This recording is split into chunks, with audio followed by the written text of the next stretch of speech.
네, 감사합니다. 환영해 주셔서.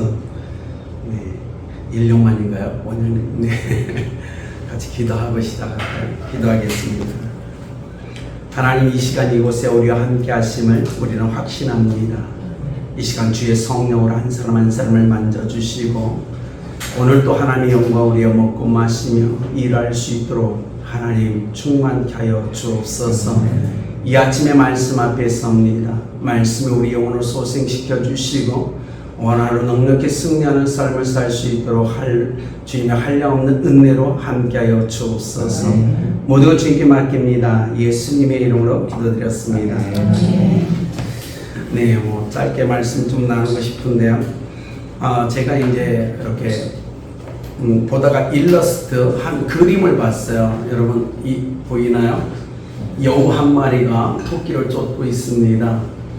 잘 보이시죠? 네. 여우 한 마리가 토끼를 쫓고 있어요. 왜냐면 배가 고팠거든요. 함께 식사를 해서 열심히 달립니다. 근데요, 실패하고 말아요. 함께 식사를 해서 열심히 달리는데 실패한 이유가 있어요. 왜일까요? 단순합니다. 여우는 함께 식사를 위해서 달렸고 토끼는 살기 위한 간절함으로 달렸기 때문이라고 얘기합니다. 그림이 있는데 그 밑에 이런 글귀가 있었어요. 토끼가 살고 싶은 심정, 그 간절함이 그의 삶을 지켜냈다는 겁니다. 우리 성경을 좀 잘 아실 텐데 열왕기상 18장에 보면 엘리야가 나옵니다. 엘리야가 하나님의 음성을 듣죠. 내가 비 내려줄게 라고 음성을 듣습니다. 그리고 음성을 듣고 그렇다면 이제 하나님이 비 내려준다고 얘기하셨으니 이제 기도 안 해도 돼, 하나님이 해줄 거야 라고 생각하지만 그렇지 않았죠. 엘리야는 간절히 하나님께 나갑니다. 뭐냐면 열왕기상 18장 42절에 이렇게 얘기했어요. 엘리야가 갈멜산 꼭대기에 올라가서 땅에 꿇어 엎드려 그의 얼굴을 무릎 사이에 넣었다라고 얘기합니다. 한 번 해보셨나요? 저 어릴 때는 해봤어요. 시골교회에서 자랐기 때문에. 바닥에 얹습니다. 무릎 꿇고 그리고 무릎 사이에 얼굴을 집어넣습니다. 참 힘들거든요. 얼마나 간절했으면 엘리야가 하나님이 분명 비를 내려준다고 말씀하셨음에도 불구하고 그는 엎드려서 두 무릎 사이에 얼굴을 집어넣고 하나님께 나갔어요. 이 모습을 야고보 사도가 야고보서 5장 17절에 이렇게 기록하고 있습니다. 엘리야는 우리와 성정이 같은 사람이로되 그가 비가 오지 않기를 간절히 기도한즉 또 비가 오기를 간절히 기도한즉 간절히 기도했다. 그 간절함이 어떻게 나타나냐면 땅에 무릎을 꿇고 두 무릎 사이에 얼굴을 집어넣고 하는 게 기도함으로 나타났다라고 얘기합니다. 여러분, 이 땅에 살아가는 사람들 중에는요, 간절함이 있는 사람이 있고 간절함이 없는 사람이 있더라는 겁니다. 근데 놀라운 건 간절함을 가진 사람들의 삶에는 분명 어떤 역사가 일어나더라는 거예요. 근데 간절함이 없는 사람들의 삶에서는 그런 일들이 일어나지 않더라는 거예요. 신앙생활을 해도요, 이 땅에 많은 크리스찬들이 있지만 간절함으로 하나님께 서 있는 사람들의 삶을 보면 뭔가 생명력이 꿈틀거리고 역사가 일어나요. 근데 간절하지 않는 사람들의 삶에는 그 어떤 것도 일어나지 않더라고요. 특별한 하나님의 은혜가 부어지면 몰라도 그렇지 않은 삶에는 어떤 일도 일어나지 않더라고요.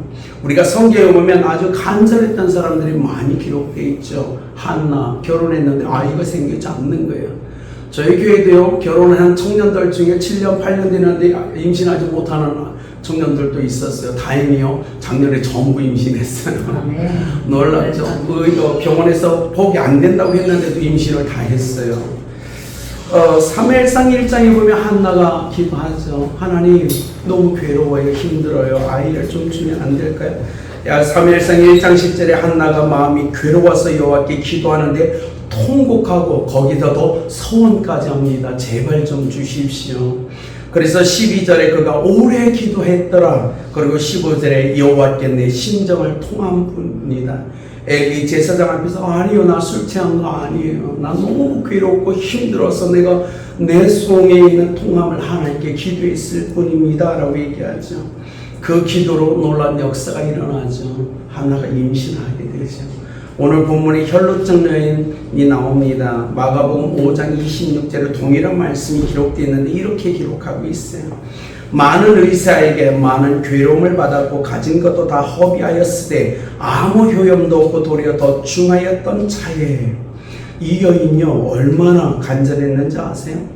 많은 의사들을 찾아갔대요. 근데 혈루병이에요. 피가 나는 병이에요.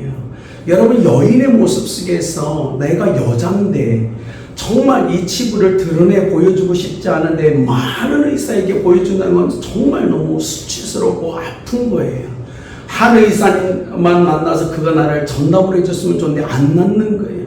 많은 의사를 찾아갔습니다. 낫지 않았어요. 의사를 찾아갈 때마다 그에게 괴로움이 있었어요. 그리고 다 허비했다. 재산도 다 날려버린 겁니다. 그런데 아무 효연도 또 없었대요. 그리고 더 중하였던 차에 여러분, 이 사람에게는 얼마나 큰 간절함이 있었을까요? 정말 간절했을 거예요. 그래서 28절은 이렇게 합니다. 내가 그의 옷에만 손을 대어도 구원을 받으리라 생각함이었더라. 그의 간절함이요 놀라운 믿음의 역사를 가져옵니다. 손만 대면 난 날 거야라는. 왜요? 내가 수많은 사람들을 만났거든요. 그런데 희망이 없었어요. 그런데 얘기를 듣기 예수 그리스도라는 이 사람에게 희망이 있다는 거예요. 그래서 간절함으로 그가 이렇게 합니다. 그의 옷에 손만 대도 난 나을 것 같아. 믿음이 확 올라온 겁니다. 이 간절함이 있었죠. 그는 군중 속에 있으면 안 돼요. 부정한 여인이에요. 만약에 옆에 있던 누가 그 여인을 탓치만 하면 그도 부정해지는 당시 문화적 상황이었어요. 누군가가 그를 발견하면 그는 돌에 맞아 죽어야 돼요. 아니, 얼마나 간절했으면 부정한 여인이 군중 속에 들어가면 절대 안임에도 불구하고 그걸 속이고 들어갔을까요? 발각되면 죽는 겁니다. 간절함이었죠. 이번이 마지막 기회고 예수의 내가 그 옷에 손을 대야만 나는 낫는다는 간절함이 그의 삶을 그렇게 이끌었죠. 바울의 이야기가 있죠. 바울이 이렇게 얘기합니다.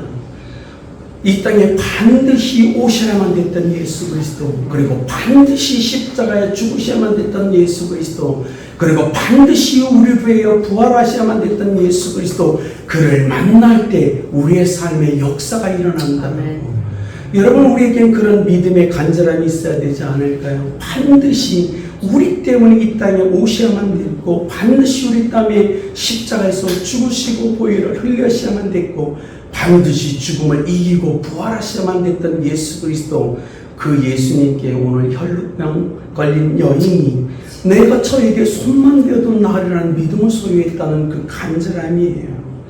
여러분, 그동안 그는 수많은 사람을 의지해봤어요. 그런데 사람에게 희망이 없더라는 거예요. 예수 그리스도 그만이 희망이 있다. 내가 그의 옷에 손만 대어도라는 간절한 소원이 그에게 이루어집니다. 예수님 그에게 마지막 소원이었어요. 사랑 플러스 병원이 아까 사회 보시는 분 말씀들은 제가 은혜가 됐어요. 정말 이곳에 오는 많은 병자들에게 이곳이 마지막이 되었으면 좋겠어요.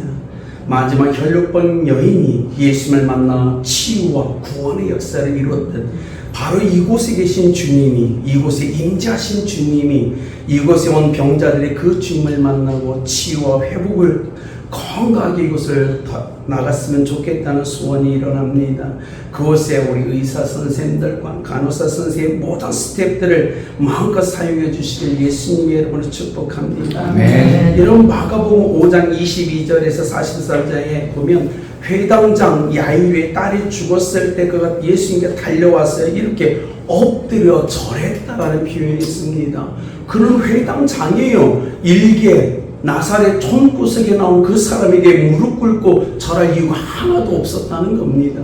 그런데 얼마나 간절했으면 자기 딸을 위해서 예수라는 이 사람 앞에 와서 엎드려 절하면서 구원해달라고 살려달라고 요구합니다. 이 간절함, 이 절박함에 하나님의 은혜가 부어지죠. 가난한 여자가 나타나서 예수님께 소리칩니다. 다윗의 자손이여, 나를 불쌍히 여기소서. 내 딸이 흉악히 귀신 들렸나이다.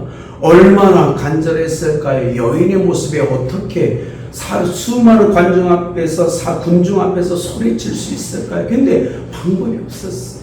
예수님만이 그 희망이었거든요. 그래서 그가 사람들의 시선을 물리치고 간절함으로 예수님을 부릅니다. 다윗의 자손이여, 나를 좀 불쌍히 여겨달라고, 내 자녀를 좀 구원해 달라고 요청하죠. 여러분, 이 시대는요, 그래요. 병원이라는 곳은 특히 이게 굉장히 특수한 장소 아닙니까? 특히 이곳은 어느 장소보다 더 간절함이 있는 장소 아닙니까? 살아보겠노라고, 살려달라고 오는 수많은 사람들의 간절함과 살려내겠노라는 의사들의 그 간절함이 전부 녹아있는 곳이 이곳 아닙니까? 그렇기 때문에 저는 확신합니다. 세상 어떤 것보다도 가장 기적이 일어나는 곳이 이곳이 되어야 된다는 저는 간절함이 있습니다. 한 청년이 목사님을 찾아옵니다. 목사님, 기도할 때 무엇이 가장 중요합니까? 그러자 목사님이 이 청년을 데리고 강가로 갔어요. 수영할 줄 모르는 청년을 강가에 확 밀어넣습니다. 죽겠다고 살려달라고 막 몸부림칩니다. 간절히 응원합니다. 그래서 목사님이 그 청년을 꺼내주고 이렇게 얘기해요. 청년이여, 기억하라. 기도는 이렇게 절실하고 간절히 해야 된다네. 그래야 하나님의 은혜가 임하는 거야 라고 얘기합니다. E.M. 바운즈라는 사람이 쓴 책에 이렇게 얘기합니다. 간절한가? 정말 간절한가? 당신의 기도가 응답되기를 간절히 원하는가? 그렇다면 죽을 만큼 간절히 하나님께 기도하라. 당신의 간절함이 하나님을 움직일 것이다. 여러분, 이곳에 있는 여러분이 간절함으로 좀 갔으면 좋겠어요. 직업적 소명을 뛰어넘는 간절함이 더해진다면 기적은 일어날 겁니다. 내가 오늘 저를 살려내고야 말겠다는 간절함이 역사를 이뤄낼 겁니다. 그리고 나 오늘 이 사람 블러스병원에서 난 살아날 거야 라고 간절함을 가지고 이곳에 오는 환자들이 살아날 겁니다. 하나님의 은혜가 그렇게 우리 가운데 역사하지 않을까요? 그래서 의사 선생님들은 살려내겠노라는 간절함과 이곳의 병자들은 살아나겠노라는 간절함이 뭉쳐서 거룩한 기적을 이 시대 이곳에서 이뤄내길 예수 그리스도의 이름으로 축복합니다. 같이 기도하겠습니다. 하나님, 우리는 간절합니다. 살겠다고 이곳에 간절함으로 오는 병자들과 살려내겠노라는 의사들, 간호사님들이 함께 이곳에 모여 있습니다. 하나님, 이 간절함에 역사하여 주옵소서. 성령의 권능의 역사가 이곳에서 일어나서 이 혈루병 여인처럼 질병의 치유뿐만 아니라 영혼의 구원의 역사가 이루는 이 사랑 플러스 병원이 될 수 있도록 축복하여 주옵소서. 간절함이 모여져 기적이 되는 역사를 이 시대에 마음껏 경험하고 이 대한민국의 수많은 사람들이 사랑 플러스 병원에 가면 기적은 있다, 이 시대 기적은 일어난다라는 소망을 갖고 마지막 절실함으로 간절함으로 이곳을 찾을 수 있도록 축복하여 주옵소서. 역사하신 하나님, 이곳에 있는 모든 섬기는 분들을 주의 손에 의탁합니다. 하나님의 도구로 마음껏 쓰임받게 하여 주옵소서. 이 사랑 플러스 병원이 선교적 교회로 더 귀하게 쓰임받을 수 있도록 역사하여 주옵소서. 그래서 민족을 깨어놓으며 열방의 희망이 되게 하여 주옵소서. 역사하신 하나님께 모든 걸 맡기며 감사합니다. 예수님의 이름으로 기도드렸습니다.